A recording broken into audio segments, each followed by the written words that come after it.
Bonjour à tous, je m'appelle Sophie. Avant, je ne me préoccupais pas vraiment des garçons ni des rendez-vous. Je trouvais étrange de voir mes amis s'extasier devant eux. Mais tout a changé quand j'ai rencontré Antoine. C était un élève de dernière année, 1 an plus âgé que moi. Antoine était intelligent, doué en sport, drôle et accessible. Je le trouvais vraiment charmant et séduisant. Malheureusement, ses parents étaient décédés quand il était jeune, et il vivait maintenant chez son oncle. D'après ce que je savais, sa vie là-bas était pas facile. Inutile de dire que toutes les filles de l'école étaient folles d'Antoine, mais il n'aimait personne. Il m'aimait. Quand Antoine m'a demandé de sortir avec lui, j'ai dû me mordre les lèvres pour ne pas crier de joie.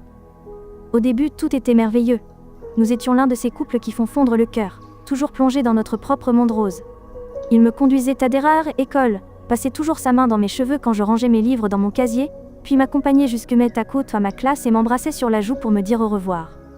Je n'avais jamais eu de relation auparavant pour comparer avec Antoine, alors je pensais que tout était normal. Tout le monde aimait Antoine. Mes amis pensaient que C était le garçon le plus cool du monde, et étaient toujours ravis qu'il se joigne à notre groupe. J'ai présenté Antoine à mes parents, et ils l'ont tout de suite adoré. Il était très doué pour faire les bons compliments, au bon moment, dire les bonnes choses. Après son départ, maman n'arrêtait pas de dire que ça était un garçon charmant, et papa m'a dit de l'inviter le lendemain pour lui montrer sa collection de vieilles voitures miniatures. Bien que j'y étais contente que mes parents apprécient Antoine, je me sentais aussi un peu mal à l'aise. Il n'avait jamais parlé de moi comme il parlait d'Antoine. C était comme s'il le considérait comme de l'or et de l'argent, et moi, juste comme un morceau de charbon. Ça semble ridicule, je sais. J était jalouse que mes parents aient mon petit ami. Je veux dire, bon sang, s'il l'avait détesté, ça aurait été bien pire.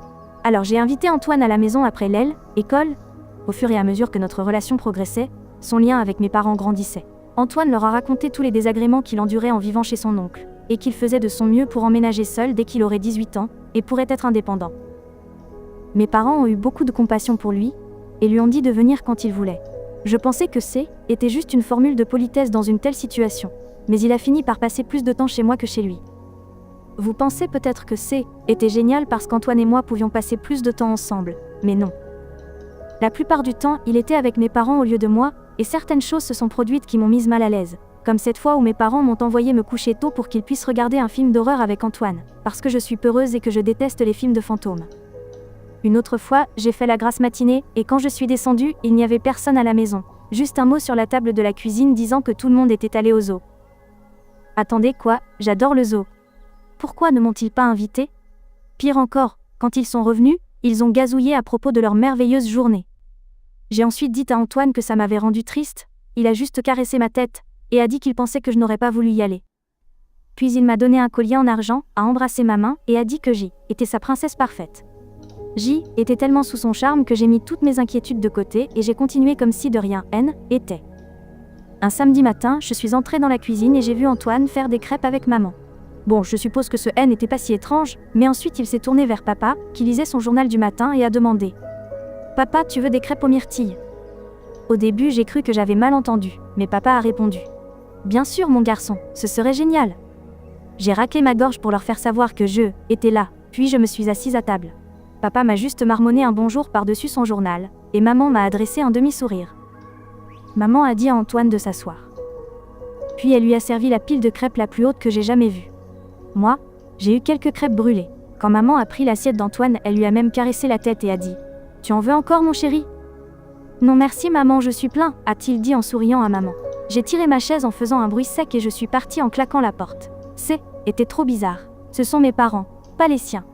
Les choses entre Antoine et mes parents sont devenues de plus en plus étranges. Ils allaient toujours faire du shopping, au restaurant, au cinéma, et ailleurs sans moi. Bon, peut-être que J était occupé à répéter de la basse avec mon groupe pour un événement scolaire. Mais ils auraient pu organiser les choses pour que je participe comme d'habitude, non ? Mais depuis le jour où il est entré dans nos vies, ils ne m'ont presque plus laissé d'espace ni de temps. Plusieurs fois, quand j'entrais dans la pièce, ils se taisaient tous, et agissaient comme s'ils me cachaient quelque chose. Était vraiment gênant.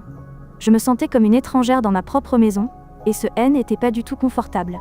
Puis un jour, j'ai eu mal à la tête, et je suis rentrée tôt à la maison, et j'ai surpris Antoine en train de charger ses bagages dans la voiture de mes parents. Il s'est avéré qu'il partait en vacances sans moi. Antoine avait suggéré à mes parents de faire un voyage pour leur anniversaire de mariage, et il leur avait dit que je devais me produire sur scène ce jour-là, alors ils avaient prévu de partir sans me dire un mot. J était complètement paniqué. C était comme si j'avais enfin compris la vraie nature d'Antoine, un manipulateur. Essayait-il de me voler mes parents ? Je lui ai dit que C était fini, et je lui ai demandé de me laisser tranquille et de quitter ma famille immédiatement. J'espérais que mes parents prendraient mon parti, mais ils ne l'ont pas fait. Ils ont dit que mon comportement les mettait mal à l'aise, et que, à leur retour de vacances, si je gardais cette attitude égoïste, il serait préférable que je quitte la maison. Maintenant, 1 mois a passé. Et je suis chez mon amie Chloé. C'est la seule amie qui a finalement compris la vraie nature d'Antoine. Tous les autres avaient été manipulés par lui. Mes parents ne me parlent toujours pas, et Antoine vit toujours chez moi. J'ai raconté que mes parents l'avaient aidé à décorer sa propre chambre, qui était en fait ma chambre, et qu'il avait été présenté à tous nos proches comme leur fils. J'avais aimé Antoine, et je croyais qu'il m'aimait aussi, mais maintenant je sais que toute haine était qu'un mensonge. Il m'a utilisé pour s'immiscer dans ma vie et me la voler. Je ne sais pas quoi faire. Je veux juste retrouver ma vie, mais comment faire pour que mes parents réalisent la vraie nature de cet imposteur? Mon histoire se termine ici, assurez-vous de vous abonner à la chaîne et d'activer les notifications. Merci d'avoir regardé la vidéo jusqu'à la fin, et à bientôt.